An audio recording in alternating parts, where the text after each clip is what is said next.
Sunny Shell, and today we're going to be talking with Professor Lauren Turek about the Christian evangelical influence on government, human rights, and the effect on the Supreme Court. Welcome to Women Atheists UNLOAD on Skeptic Haven. I don't ever slow up, no I don't take shit. I got no love for the fakeness. If you wanna play tough and wanna hate this, I'll always show up. I don't ever slow up, no I don't take shit. I got no love for the fakeness. If you wanna play tough and wanna hate this, I'll always show up and make a statement. I don't ever slow up, no I don't take shit. I got no love for the fakeness. If you wanna play tough and wanna hate this, I'll always show up and make a statement. Everything I do so instinctive and so passionate. Every word I move so descriptive like an adjective. I got a vendetta against people who patented being negative when you should be getting after it. Hey everybody, welcome to another episode of Women Atheists UNLOAD. I want to welcome Lauren Turek. Thank you, Lauren, for coming on today. Thank you so much for having me. It's great to see you. So for those that may have missed your last appearance with us, can you tell us a little bit about yourself? Sure. So I'm an associate professor of history at Trinity University, which is in San Antonio, Texas. And I'm a historian of modern U.S. history, of U.S. foreign policy, of human rights, religion and politics. Kind of a little bit, what I like to say is I like to teach the history of all the things you're not supposed to talk about in mixed company at dinner. So I'm really interested in moments in U.S. history where domestic politics intersect with foreign policy. So I've written a lot about religion and human rights policy in the 1970s through the 1990s. I'm interested in the way that religious groups have acted as non-state actors and have influenced our policy and the policy impacts in other countries. So, yeah. Excellent. Well, you have quite an extensive both educational, professional history. So we're just really glad that you chose us to come on and talk with us. This is such an important topic. We were talking behind the scenes about some of the things that we wanted to discuss in this show. And so I think one of the first things we should probably do is define what evangelical is. Yes, that is always really helpful. And when I was writing my first book, that was the question everybody asked. How are you defining evangelical? How are you defining it? Because the reality is there's a lot of different ways to define these groups, and there's debate about it because they're not monolithic. There are all sorts of different types of evangelicals. There are very far right, very far left, everything in between. And so when I think about evangelicals, if I'm looking for the kind of core things that define them, they are Protestant Christians that have had some sort of conversion experience, a born again experience where they feel that they have developed this like relationship with Jesus that's very sort of special and personal to them. They believe that the Bible is the authority for them. They don't not all believe that it's inerrant or completely 100% true, but they certainly take it as their core starting point, that is the authority. And then they're committed to evangelizing, to going out and spreading the word. And I find that definition very helpful. It's not one that I came up with. It's a definition that a sociologist of religion named Mark Shibley came up with. It's my favorite one because it's really simple and focused on both belief and the action that comes from that belief. And I think we want to pay attention to both belief and practice when defining these groups. Mm-hmm, absolutely. Now, I am curious, are American evangelicals unique, or is that definition pretty much global?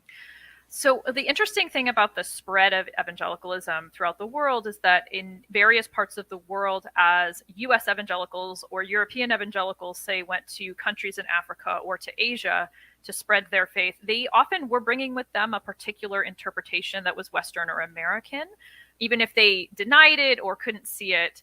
But it was apparent to folks on the ground in those countries that it had the flavor of the United States or a country in Europe.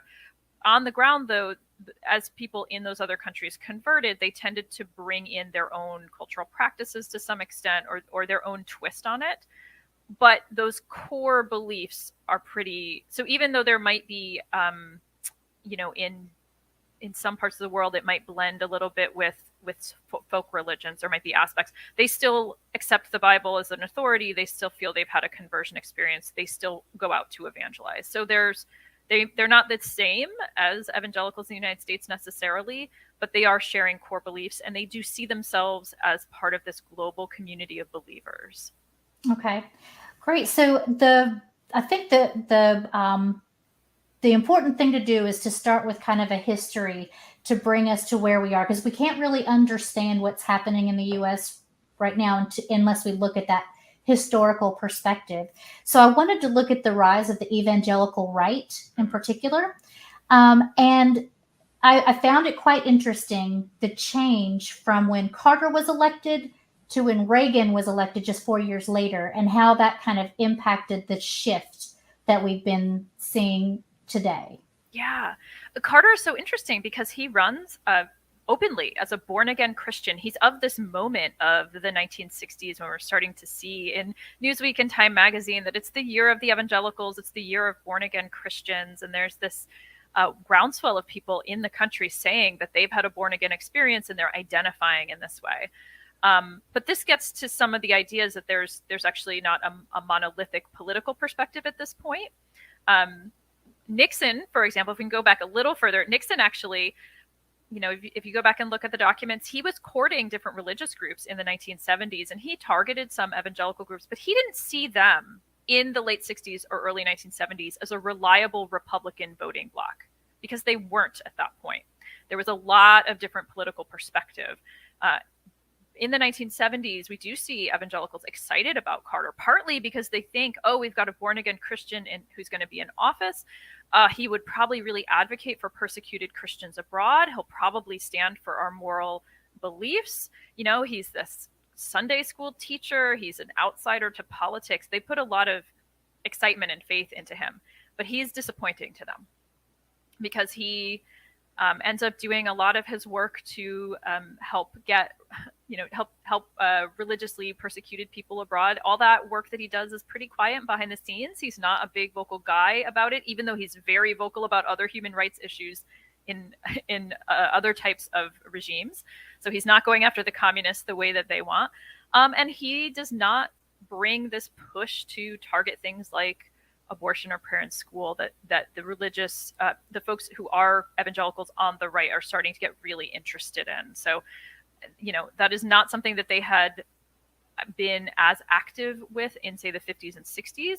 That's Catholic groups were often the most active on anti-abortion issues earlier at mid-century. But with this sense that there might be attacks on prayer in school, there might be efforts to take away the tax breaks that evangelical schools that discriminated based on race were enjoying. Like, all of that started to create a sense of victimization among some of these groups, and they start to move to the right. They start to look for someone other than Carter. They get pretty disappointed with him, and they see in Reagan this strong sort of standard bearer for their beliefs. Even though Reagan is not an evangelical, he really is able to speak to them. One of the things that he says at one of his, as he's running, he says, you may not endorse me, but I endorse you. And he's speaking to evangelicals and sort of suggesting to them that he is going to stand up for their beliefs and he's going to stand up for their objectives. And they really think that maybe this will be the guy who's going to both, stand up to communism and maybe roll back abortion rights and all those things. And he also does not do that. He stands up, I guess, against communism in some ways, but he disappoints them on abortion and some of their other key issues. But he speaks their language. Right. And that's when, during that time, is when Jerry Falwell kind of starts making his rise. And he actually infiltrated government in some very key ways with this moral majority platform. Can you talk a little bit about that? Sure. Yeah. The moral majority, which starts to gain influence in the late 1970s, 79, also in organizations like Focus on the Family. There are a number of these groups that start to emerge in this period, and they are incredibly politically powerful, partly because they are able to marshal the use of like telephone lists and mailing lists to really blanket their supporters, so they can identify who is a likely candidate to vote for that, to vote for people that they want to see elected on the right, and they can just send out all sorts of advertisements to them, really targeted political advertising. And one of the things that groups like this start to do is they will send out these report cards on different members of Congress who is voting the way that we want, to vote. And so they'll list, abortion rights, prayer in school, gun rights, all of these things that become their hot button issues. And they're able to start to really rally and lobby their potential followers. And it's very effective. And then, of course, people like Bow Wow are also connected to the rise of televangelists. So they're connected to folks like Pat Robertson, and they're able to, be in people's homes on TV, again, talking about not just religious issues, but also political issues and foreign policy issues of the day. And so they build this very large network across the country where they're kind of, putting out a certain perspective about what voters should be paying attention to. And it's very effective politically. And they encourage their viewers, the people who are getting these mailings, to write to their members of Congress, to write to their local state representatives, just to be really active, to go to rallies. And that grassroots activism is also influential on members of Congress. It starts to get people elected. So Falwell is, he's really advocating for that. He's engaged with that with his, radio shows and whatnot. And he's also, he's going on mainstream TV shows to talk about issues related to politics and to foreign policy. And so he's building a national reputation for himself. What I find quite interesting is that we have laws in this country, tax laws, that basically say you can't do that and still be tax exempt. And yet they were doing this on such a wide scale. It almost seems like there was no way to really keep them accountable, because it was just so big so quickly. Yeah, I mean, it really is this remarkable transformation that happens in this period, and it's it is coinciding with some of the broad ideology of the Reagan era, where Reagan is saying we want to pull government out of involvement. We want to reduce taxes. And of course, he's saying this as he's also increasing spending dramatically, right? So he's saying, oh, no more of this excessive spending. We're going to cut taxes and do all this stuff and reduce regulation. And then, of course, he's doing the opposite. He is actually expanding spending. But he's saying those words. And so the ideology emanating from the White House is one of let's get out of the way. Let's get government out of the way. Even though from the perspective of, the Constitution, the idea should be that the government should not be establishing a church. It should not be providing a preference to one church over another. And that in turn, churches should not be really involved with this kind of political activism, and yet many were. And there are a lot of questions that would come up about that activism. I think we're still having those discussions now, even more so perhaps, because some churches now are so obviously acting as political organization groups as opposed to just churches. Right. And I think there's also been some good things with that. The civil rights movement was very much through the Black churches. And so, there's the positive, and now we're seeing the negative from that same type of activism. And, Reverend Barber now with the what is the Moral Monday movement, that there's, again, the religious left saying, hey, we shouldn't let the religious right have all of the activism. Like, these churches are a way to organize on social justice issues. They were in the 50s and 60s, and they still are. So it's a battle. I mean, I think it's an open question then about where does the state, where does the state step in? I mean, that's a debate for constitutional scholars. Yes, absolutely. So we've seen the move from Carter to Reagan, and then with Reagan, the rise of the moral majority, particularly white evangelical movement with Jerry Falwell, and picking up that anti-abortion and also the anti-homosexual, movement. And then we've seen quite a major shift, though, from Reagan to Trump. Yes. And one thing we were talking about behind the scenes was the American Christians' identification with Christians around the world, the persecution of Christians around the world, and that persecution complex, for lack of a better term, kind of rising up.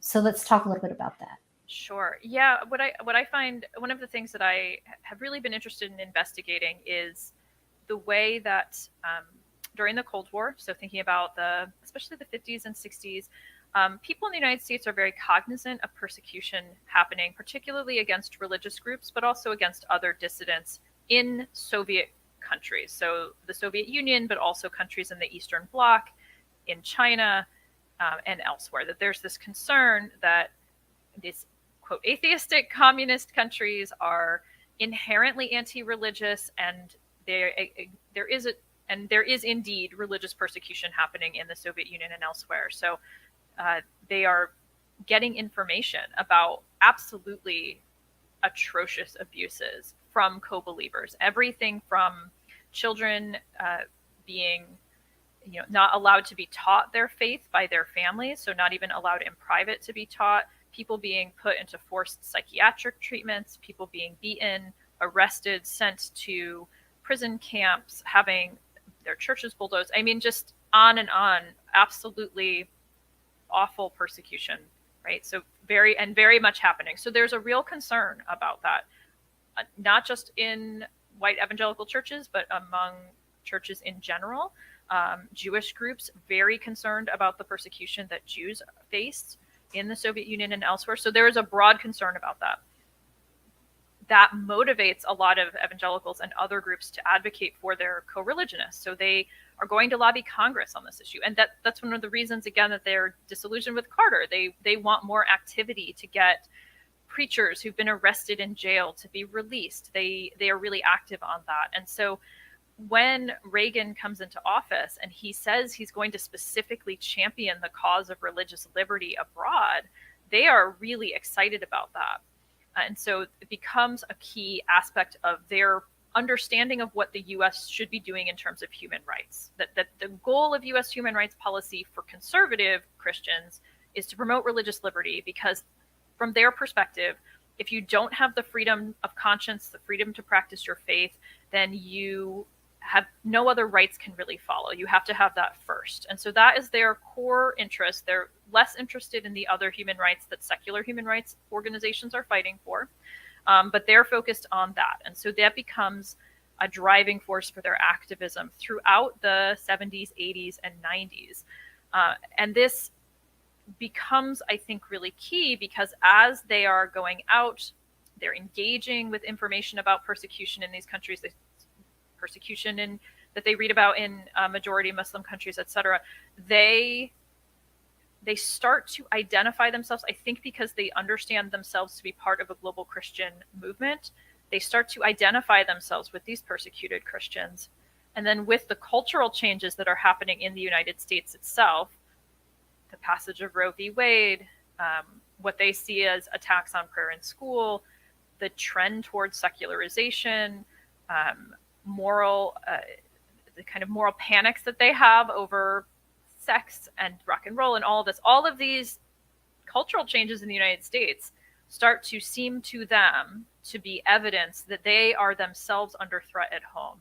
And so there's this victimization, this perception that they are victims, even though, of course, they remain in the majority position, they have dominant power, but they see themselves and they identify themselves as victims of persecution at home, which I think is why you get this, every time the winter holidays come around, people get all bent out of shape when somebody wishes them happy holidays, as though they've, it's like, this is not persecution, friends. Right, exactly. The inclusion of others is not your persecution, but that's their that's their perceptions. They feel like this victim ideology that they have taken on. And I think we really start to see that come into play, with Donald Trump, but even earlier, there's, back in 1993, the U.S. adopts a Religious Freedom Restoration Act, and initially it's intended to really try to protect people who are experiencing persecution. There are groups in the United States that are experiencing persecution. It's just that evangelicals aren't one of those groups. But by 2014, we're starting to see shifts within the Supreme Court where they're using the tenets of some of these ideas that they need to do more to protect religious freedom, but they're actually using it to discriminate against others. So the Hobby Lobby case is a really good example. The cases where we look at Catholic hospitals that are seeking to not have to comply with all of the requirements of the ACA. The case over the cakes, baking cakes for LGBTQ people. I mean, all of these cases, we're starting to see a language of religious freedom come in, used to actually discriminate against others. And so there's this shift. And Trump really takes this on. He, said a lot during his time in office about how, Christians were so persecuted. Again, here's somebody who, much like Reagan, not an evangelical, not even really, not really anything. But he sees the benefit of using them politically, and he speaks that language. And I think he made a lot about that sense of victimization that these groups have. And the court, especially as it has grown much more conservative, has continued to rule in a way that privileges the rights of specific religious groups over others, while suggesting that they are not actually imposing an undue burden or whatever, et cetera, et cetera. So they're claiming that they're supporting religious freedom, but in actuality, many of these rulings are privileging Christian churches, particularly conservative Christian churches. Yeah. As you were talking, I was thinking about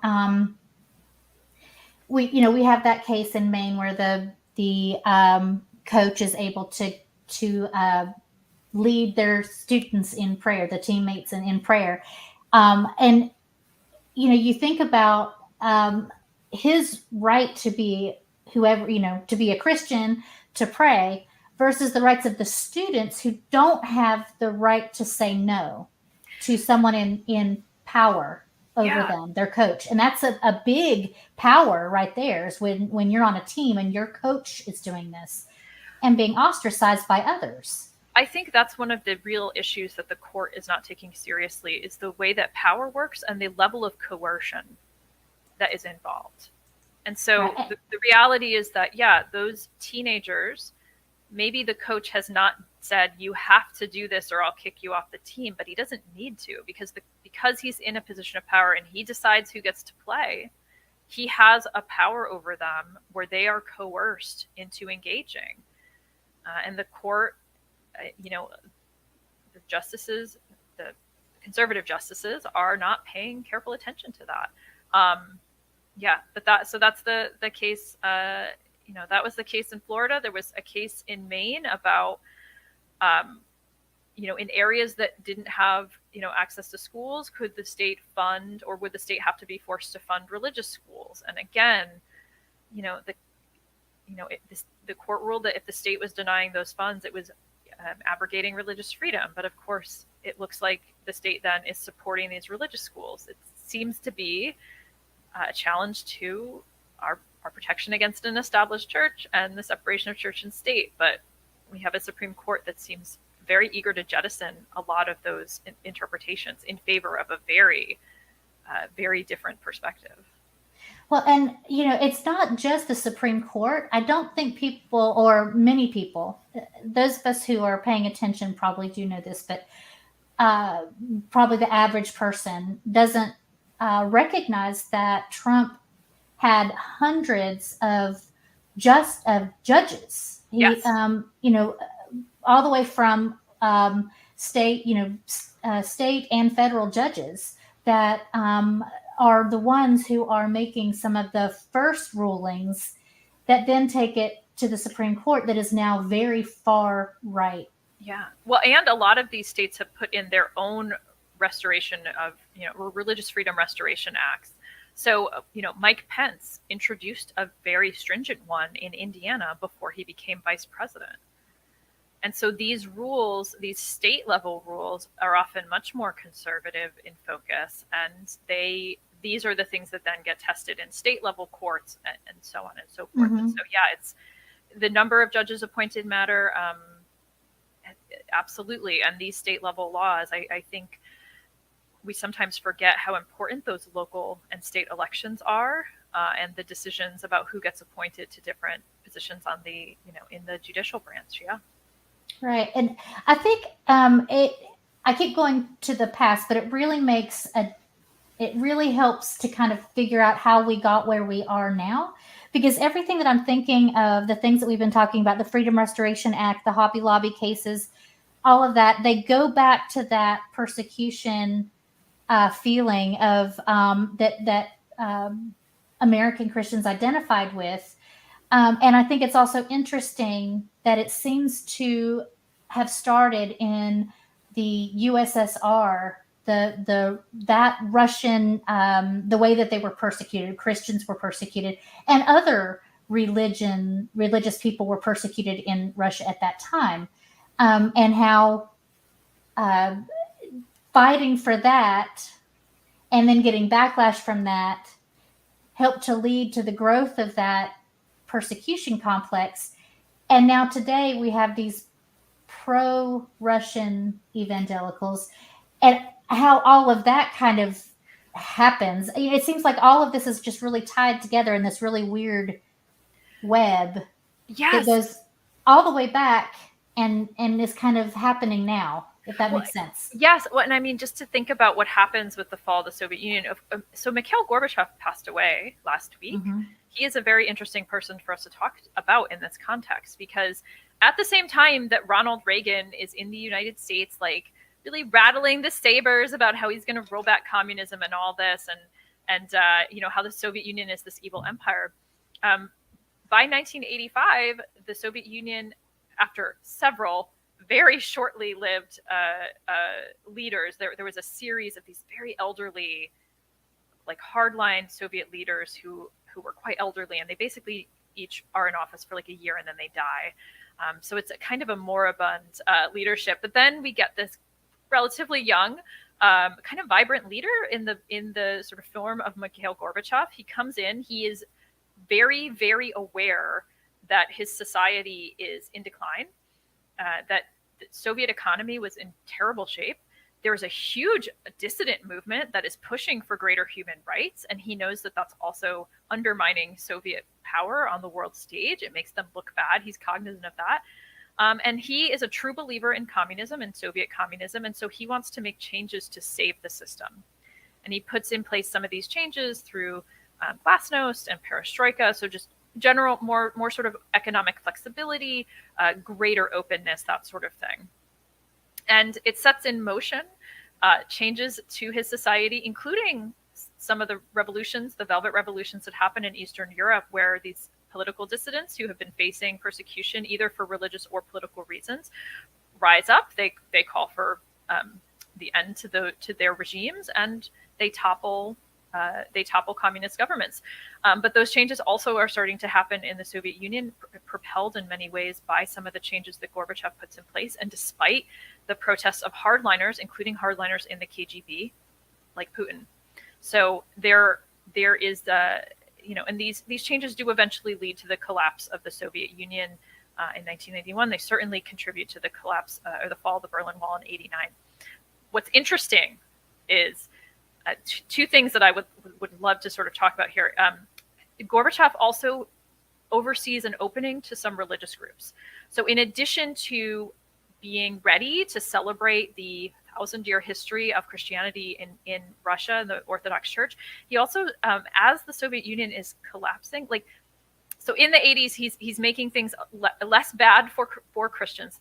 There's efforts to reduce persecution. As the Soviet Union is collapsing in the early 1990s, he starts inviting evangelical groups from the United States to come to talk about civil society in Russia. He's worried about the moral belief, the sort of morality and morale of the Soviet people, and he thinks that some of these religious groups that have been like sending efforts to evangelize, that they might be people who can give the people lessons, and ultimately there's this moment of openness to all these different religious groups, and when the Soviet Union collapses, they rush into to Russia and to the other states that broke off. They go to evangelize. It's not just evangelicals. It's like Hare Krishnas. It's LDS church people. everybody. They go in, they're like, oh, this is our moment. The Russian Orthodox Church, suddenly ascendant, very unhappy about this. And so the window will close. There will be new restrictions placed on what foreign religious groups can do and whatnot. But there is this moment of openness that's very interesting. So that's on one side. The other side is that, as I mentioned, a lot of the former like Politburo members, people in the KGB who were really hardline communists or people who really believed strongly in the Russian Empire, they are furious at Gorbachev. Furious. Like, there's a reason that Putin is not going to go to Gorbachev's funeral. It's because they blame Gorbachev and the changes that he made for the decline of the Russian Empire. And so when somebody like Putin then came into power, he is somebody who's advocating not for a return to communism, obviously, but he is somebody who wants this very strong position for himself, and he wants to restore what he believes to be a larger Russian Empire. And that, I think, clearly explains some of the invasions into places like Chechnya, Ukraine right now, this war. Like, he has a vision for a larger Russia. But he's also culturally conservative. And so for evangelicals in the United States, some of that identification is because he is virulently anti-LGBTQ. He's virulently opposed to the kind of culture changes that we're seeing in the United States, and he still describes the United States in some ways as a decadent Western culture. Viktor Orban in Hungary, who religious conservatives and the Republican Party invited to come. I mean, he was at speaking at CPAC and whatever. He's another person who really seems morally aligned with these evangelical Christians. Again, speaking to these Christian values that conservative Christian values that they embrace. So I think these things are connected. Again, from the 80s, that story of what's happening in Russia in the 80s helps us understand what happens with the rise of Putin and Putinism. And the connections between evangelicals are also related to those culture changes that are happening, not just in the United States, but globally, and the resistance to them. And this also pertains to human rights. Again, like the LGBTQ movement is a human rights movement, and it's a global one. And people like Orban and Putin are reacting against it. Right. And that's how suddenly there is this love of Putin's Russia from our evangelicals, because they can identify with that kind of agenda, the conservative agenda. Exactly. We've got, first of all, this, conservative leader, really emphasizing the kind of culture war issues that we care about. Right. And putting down people who, really cracking down on people who disagree. Yeah, absolutely. So just if you are just now joining us, this is Women Atheists Unload, and we are talking with Professor Lauren Turek about the rise of evangelicals and the influence in American government and some of our social policies and then our Supreme Court. For those of you that have been in the audience, please, thank you so much for watching. But I want to say hello to some of these people. I'll just go really quickly down the list if I can. We have Ryan Cultastic, Escalon. We have Kat the Humanist. We also have Jenna. Hey, Jenna. Doorknob Head. Let's see. Farron Salas. Hey. Kira J, and many, many others. I know I'm missing some. I also want to say thank you to those who are helping behind the scenes, such as Courageous, who is adding so much to the chat. Just really appreciate that. If you have questions for Lauren, please get those in, and we will make sure and highlight those and ask her, because we want you to have the chance to ask those questions. Okay, so getting back to our discussion, if we talk about how kind of the history of how the evangelical movement has come along, we've looked at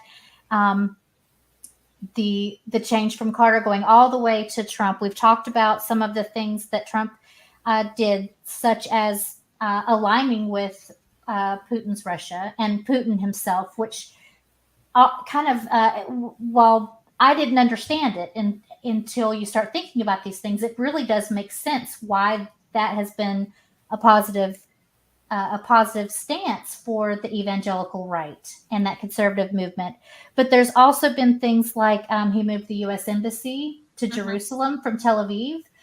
Why was that a popular thing? I didn't really understand that. Yeah, so that popular and very controversial, right? So that is something. So evangelicals, and there are people who are more expert on this, but because evangelicals have a range of beliefs about the end times. Some evangelicals embrace the idea that, one of the things that they'll need to do is that they will have to have there will come a time when all the Jewish people go back to Israel, and the end times will happen, and then all of the evangelicals will be spirited up. Well, all the Christians will be spirited up to heaven, and then we'll have 1,000-year reign. Well, there will be Armageddon and then 1,000 years of peace. I mean, it varies. It depends on their beliefs about eschatology. But the getting back to Israel is a key thing. And so they have become a very close allies with conservatives in Israel. And so they have advocated, to move the embassy to, it's just part of their sort of broad sort of connection with Zion, with, again, conservative Israeli goals. So they've made common cause. To be clear, there are a variety of perspectives within Israel about that move, but Christian conservatives many of them are Christian Zionists. They have a particular view of what the U.S. relationship with Israel should be, and so they become strong advocates for Israel against its neighbors, for opposition to the deal with Iran. I mean, there's a bunch of foreign policy issues that come up with that. I'm not a super strong expert on U.S. Middle Eastern relations. Much more of my work is on U.S. Africa, U.S. Soviet Union, Eastern Europe, and the U.S. and Latin America. But there is some really interesting work about that. But it was very controversial. The other thing that happens during the Trump years is that we have Mike Pompeo and others actually really strongly asserting that the U.S. should be promoting a particular version of religious freedom globally, that should be a key thing that it's emphasizing, along with essentially capitalism, like private property rights. And so we're seeing not just this emphasis on a particularly Christian Zionist policy toward Israel, which is one thing that Pompeo and other evangelicals embraced and pushed through the Trump administration, but also a sense that U.S. policy goals more broadly should be aligned with the Christian perspective of what human rights are. So redefining a U.S. human rights posture based on that very narrow view of what human rights are. And I think they go together because it's an effort to make manifest the evangelical foreign policy goals, which really are focused largely on global religious freedom and support for conservatives in Israel. So when you say that really struck me, and I heard it on one of your other interviews that you had done. You just mentioned the very narrow view of human rights that they're advocating. And that, I think, it can be a little shocking or jarring for some of us to hear, because we don't think of the evangelical right as being strong human rights proponents. So what do you mean by their narrow view of human rights? Yeah, so I contrast that with, so I guess I'll back up. The idea of human rights is one that has been in development for a very long time. We can look back to Enlightenment ideals about natural rights. We can look back further than that, to the origins of different religions and their perspectives on the censorship of rights, wherever they come from. But, those rights are contested throughout time, right? And so even after 1945, when the UN starts to put together a statement on human rights, and we eventually get the Universal Declaration on Human Rights, it's hard to actually enforce those rights. We have this wonderful big document that lists a lot of different rights: right to religious freedom, right to movement, right to an income, right to bodily autonomy. How do you enforce that? There's that question. And so it takes a while for the world community to figure out ways to enforce those rights. A lot of what ends up happening is not necessarily through the international justice system, because that's actually very hard to work through. but through the creation of norms. And so there's time. It takes time before some of these rights become accepted international norms where violators can be isolated through things like sanctions. And not every right enumerated in the UDHR is one that is being normed.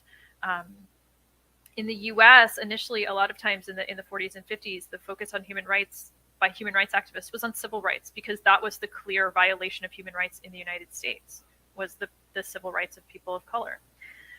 By the 1970s, we're starting to see the emergence of a global human rights movement, one that is pushing for economic and social and civil rights in parts of the world that are living under terrible regimes, like places in Latin America where people are being brutally physically abused. Also dissident movements in the Soviet Union that are pushing for religious freedom and other things. And the movement's really powerful. You don't want to come out as a, say, senator or congressperson and say that you oppose human rights. That sounds very bad. Mm-hmm. But conservatives don't want to, well, they don't embrace the broad view of human rights that, say, Amnesty International does. They're not promoting rights to bodily autonomy. They're not promoting rights to economic justice. That is not their bailiwick. They do not buy that. They don't believe that those are rights that everyone should be entitled to. And so when I say they have a narrow perspective on rights, I mean there are certain rights that they care very much about. And the right to freedom of conscience is one of them.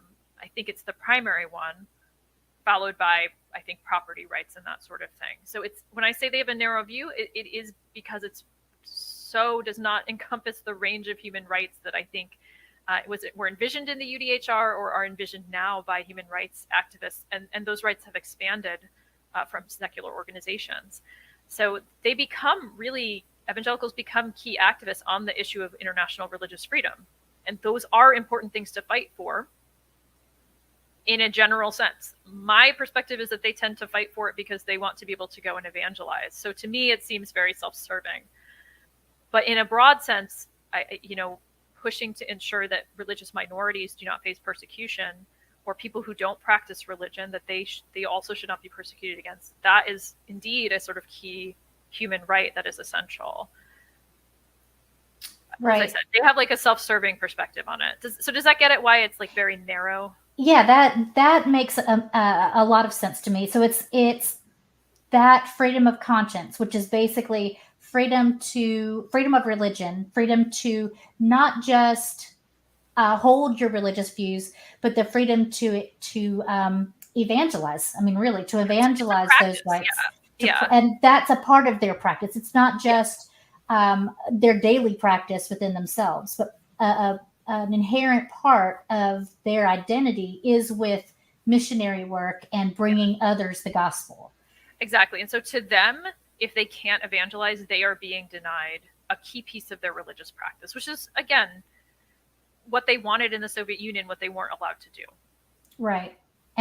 But it's also very interesting that they want to, at the same time, at least it appears to me, limit those same rights for other religions, because that is dangerous to them, just as in Russia, when the Orthodox Church cracked down because they saw their power. It's kind of the same thing, but on the evangelical side. Is that not right? It varies. So what's interesting is we do see, and I'm not sure if it's because they're afraid to appear hypocritical. I often think they don't care about that, or they don't see it as, but it is interesting because there have been folks like Mike Pompeo and others who have been very concerned, for example, about persecution against the Uyghurs in China. Mm-hmm. I generally, when I look at the statements from political leaders, I tend to wonder, is there an ulterior motive to those statements that they're making? I think among like rank and file evangelicals, for those who are very concerned about persecution of the Uyghurs, it's probably a genuine concern about religious minorities. I do wonder for the conservative leadership why they're so worried. I don't see them as natural humanitarians concerned about the genuinely awful stuff that is happening I am concerned Right. about them. So it seems to vary, and they are somewhat selective about which groups they highlight as being persecuted, and so it's an open question, I think, about Right. who they're really concerned about. They very much to me seem to be prioritizing Christians over others, though they don't exclusively talk about persecution of Christians now, if that makes sense. So it's a little bit, it depends. Right. Yeah. And there's, I would say that there's probably pockets Yeah. here and there that are, I mean, I'm not just with evangelicals, but I'm thinking of like Jehovah's Witnesses that are very much, they're not, quote, not politically active, although there's some behind the scenes in the leadership, but this persecution issue and not wanting anything else to have that same right. They want their rights. They don't necessarily want others. Or you have pockets like the Southern Baptist Convention that is specifically trying to promote American Western evangelical proselytization and not allowing others. So there are pockets, but I guess it's important to note that just because, say, someone like me who lives in the Bible Belt Southern Mountain region that sees that's not the full evangelical picture. It's correct. The thing I always say to everybody, I mean, this is the annoying thing that historians will always say is, well, it's all very complicated. They're just, I mean, human beings are messy, and sometimes they hold contradictory beliefs even within the same person. Mm-hmm. And so, it's one of the things I think we're seeing is a little bit of tribalism where people might identify in a tribal way with the evangelical or conservative perspective, and they might not even go to church or really know that much about the faith. But there's been this like, well, I'm a conservative, and so I'm part of this group. Mm-hmm. But even within there, it's just that there aren't monolithic beliefs. And I think the vote in Kansas recently about the abortion ban is an interesting one, because there was such a surprising, I think, turnout to vote against the ban that they had proposed. So clearly some people who ordinarily would vote with evangelicals or with their tribe did not. Mm-hmm. Mostly women. Right. And so it's a good example of like, it's complicated. It mm-hmm. isn't monolithic. And if you start to drill down and ask people and ask them to really push and think about their beliefs, they might not always toe the line of what the church leader or denominational leader might say. Right, absolutely. Well, that kind of bringing that part about the vote in Kansas on the abortion ban, that brings us to the Supreme Court and how the last few justices were kind of pushed in, not going through the correct procedure, just as Obama's last one was not allowed to go in, that went against proper procedure. But regardless, now we have this Supreme Court that is skewed overwhelmingly to the right. Yes. And so just to start this off, we have a question from the audience I think kind of helps to bring this in. It's from John Hudson. Do you think an expansion of the Supreme Court could help reverse some of these decisions that have recently been passed? And if so, how? If not, why? I think this is a good question. I mean, one of the issues is that an expanded Supreme Court could have the potential to do some of this, although it would require the legislature to propose some new laws that would then be tested. So one thing that Congress would need to do would be to pass a law at this point that would affirm rights to abortion and that sort of thing. And I think activists have been saying, hey, Roe v. Wade, that was the floor, that was the minimum, that we should be looking for something better, something that offers better protections for women and the autonomy over their bodies. And so an expanded Supreme Court, if Congress were able to pass, say, even potentially just sign off on the Women's Rights Amendment, the Equal Rights Amendment, that has some potential. But barring that, which doesn't seem like it might happen for frustrating reasons, there would need to be some sort of laws passed and then tested. So it would have to come up before the Supreme Court again for us to move in that direction. And I'm not hopeful that we're going to get a court expansion, though I think we should. If we think about how many, there is no rule that says there have to be 9. I think one thing that we could think about would be expanding the number of the lower level courts to correspond with the growth in the population that we've had, that maybe to 13 districts and then 13 Supreme Court justices. That is a proposal that's been out there.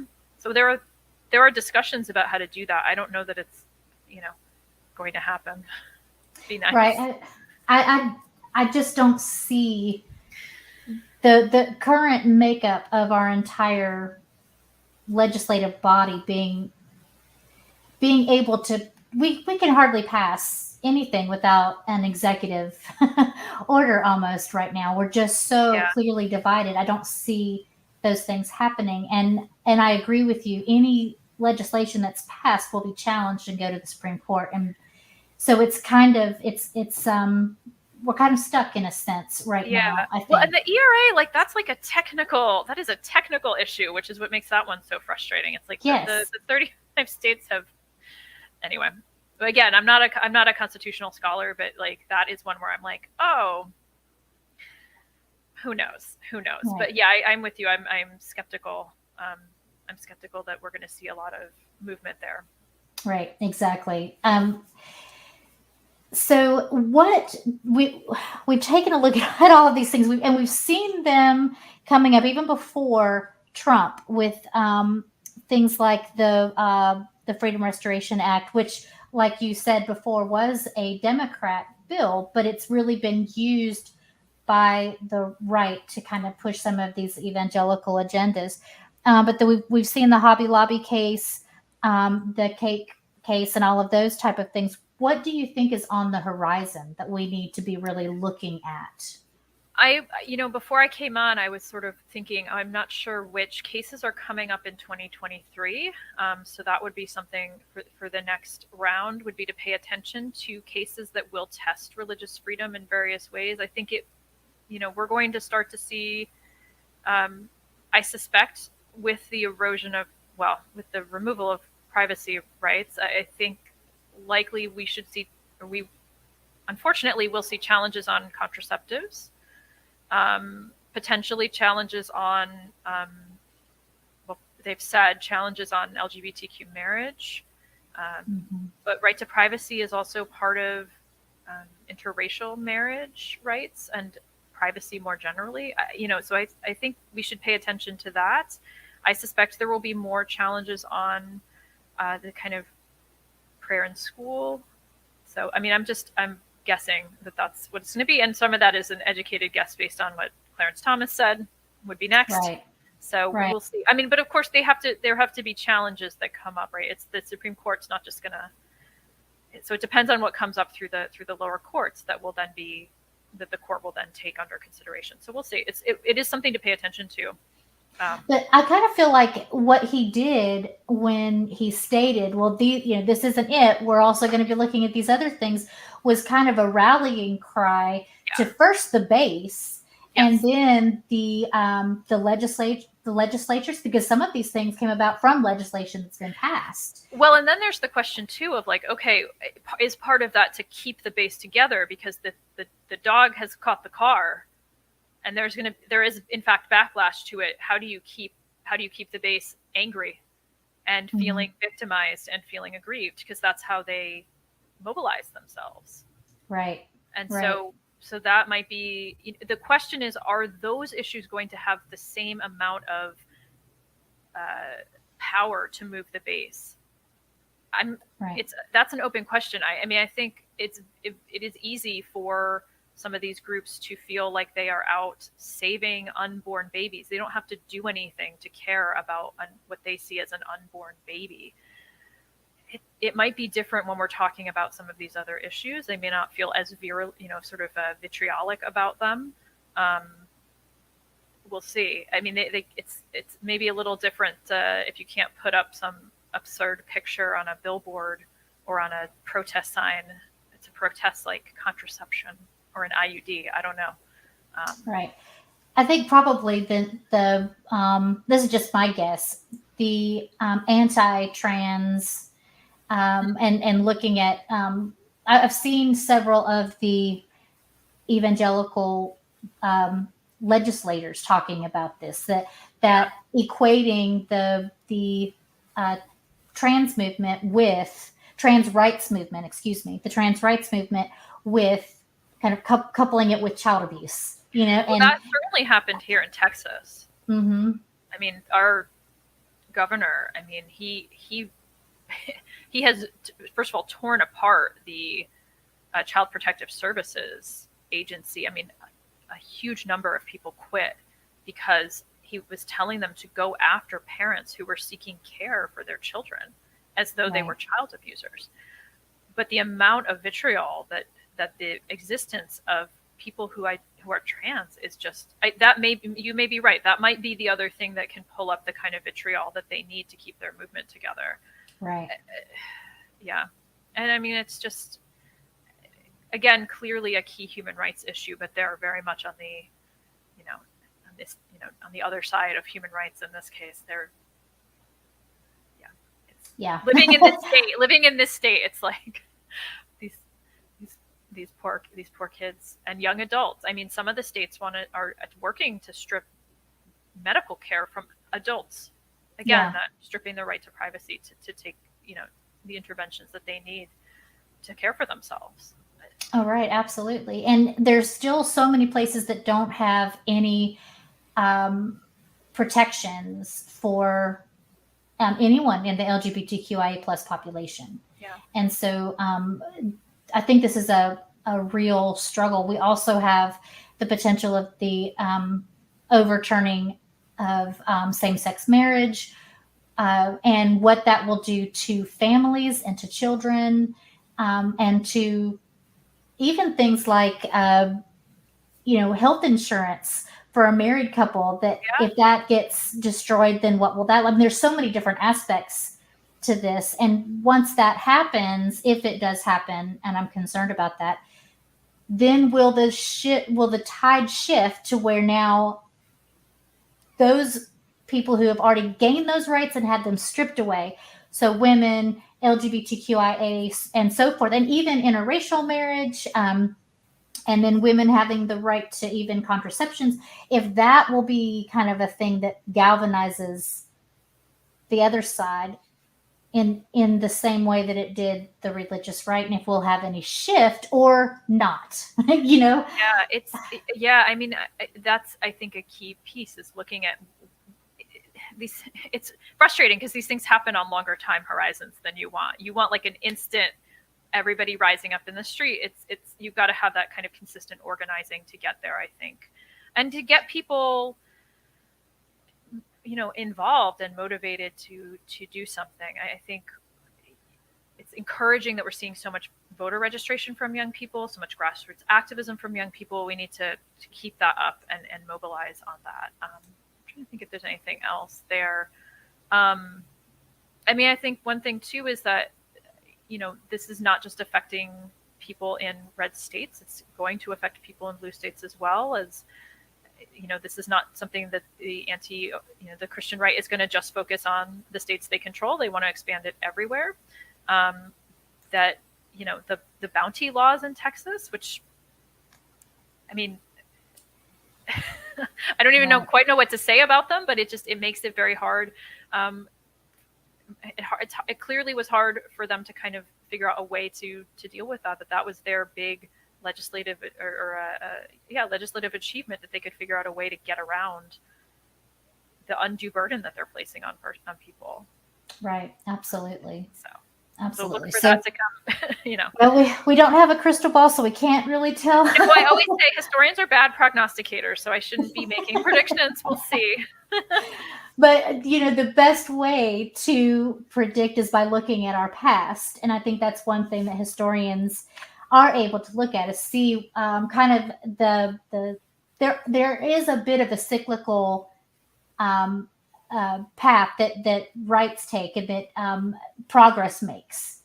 And it's usually always forward, but it kind of goes back and then it goes forward and back and then forward. It kind of is this rolling thing. And so we can kind of see where we're headed. We're really on that backwards trend, and hopefully we can push ourselves forward. But things We are have so to do it. right. We just have to. Things are so different than they've ever been. I guess every generation feels that way, but it definitely feels like things are way different, and our backward shift is a much further backwards.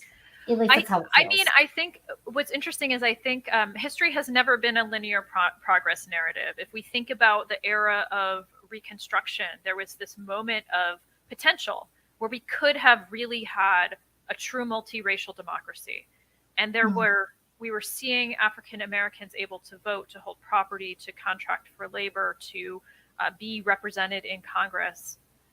And then there was this enormous backlash, right, from Democrats in the South, from white supremacists. Dixiecrats, so it went, and for decades, with the imposition of Jim Crow, you go backwards, and then through the work of activists, through the work of people pushing the law, and in the grassroots, and internationally, that's where you start to see change. So, we do have that wonderful saying, well, the arc of history bends towards justice, but it only bends that way if we do something. Like, it doesn't, right. It's not going to happen naturally, because you're going to have, as you said, that kind of push and pull. So I think it's a call to activism. And it's also a call to remember that it's not the marginalized people who need to be doing this. If you look at the civil rights movements of the 50s and 60s, it was white people who were kind of being the friend to the Black person, who were doing that work alongside of them. And once they got some rights, it could have been so much more. We could have continued in the 70s and the 80s, but a lot of those white people sat back and thought, okay, we've done what we need to do. We're done now. Or they were like, back. oh, it's all too, there's this like unfortunate problem of the moderate who does not want to see, they get uncomfortable with anger, with the changes requested. I mean, one of the issues that came up is that as the civil rights movement, as we start to see the rise of people like, of course, the Black Panthers, but also people like Martin Luther King Jr. calling for economic rights. So changes to the fundamental economic system in this country. So challenges to capitalism. Suddenly, you have, white moderates really backing away, and you see a backlash to that. And we start to get, and I get Reagan played up on this, right? That would be a whole different podcast. There's a lot of stuff to talk about that. But yeah, it needs to be a collective effort. Sort of everybody involved needs to be there in this, like, for the choice movement. We need men to stand up too. It can't just be women active in the street. Like, everybody needs to do this together. Right. It's people who have privilege helping those who are underprivileged. I think that's the big point I was trying to make. I want to thank you so much for coming on. I know we've gone a little bit over, but I wanted to kind of wrap that up. Do you have any final comments for us? I think it's just that. It's to resist some of these changes, people need to be engaged in the ways that they are able to be. And everybody has a different capacity for the type of activism that they can do. But that's what I would say. And thank you for having me. It was fun to have this conversation. Absolutely. I really, really enjoyed this. This hits all my boxes. This type of a discussion is extremely important to me. And I think to all of us right now. I want to thank our viewers. Remember to like, subscribe, share, hit the bell. And if you really like this type of content, think about joining our Patreon, and you get special perks, such as, if you wanted to, you can get a link, and you could have come on and talked with Lauren yourself. You could have asked your questions, not just in the chat, but face-to-face, just like I'm doing. So think about that. I want to thank our current patrons, Kathy Cotton, Cindy Plaza, Bryce Cornell, Deborah Grace, Aaron Colson, Phil Calderon, and me, Sunny Shell. I want to thank our producers, Wes, Phil, Pat, and Courageous. Our booking team, Wes, Raymond, and James. Don't forget our other shows. My show on Mondays, The Sunny Spot, Secular Soapbox, Global Atheist, and The Bible Says What. In the meantime, remember to always think critically. Good night, everybody. I don't ever slow up, no I don't take shit. I got no love for the fakeness. If you wanna play tough and wanna hate this, I'll always show up. I don't ever slow up, no I don't take shit. I got no love for the fakeness. If you wanna play tough and wanna hate this, I'll always show up and make a statement. I don't ever slow up, no I don't take shit. I got no love for the fakeness. If you wanna play tough and wanna hate this, I'll always show up and make a statement. Everything I do so instinctive and so passionate. Every word I move so descriptive like an adjective. I got a vendetta against people who patented being negative when you should be getting after it. I got facts over tracks, this and that, spitting slow, spitting fast. I could roast, I could gas, think I'm okay at last, but I don't know if that can erase all the past. And the pettiness, a reflection of the emptiness,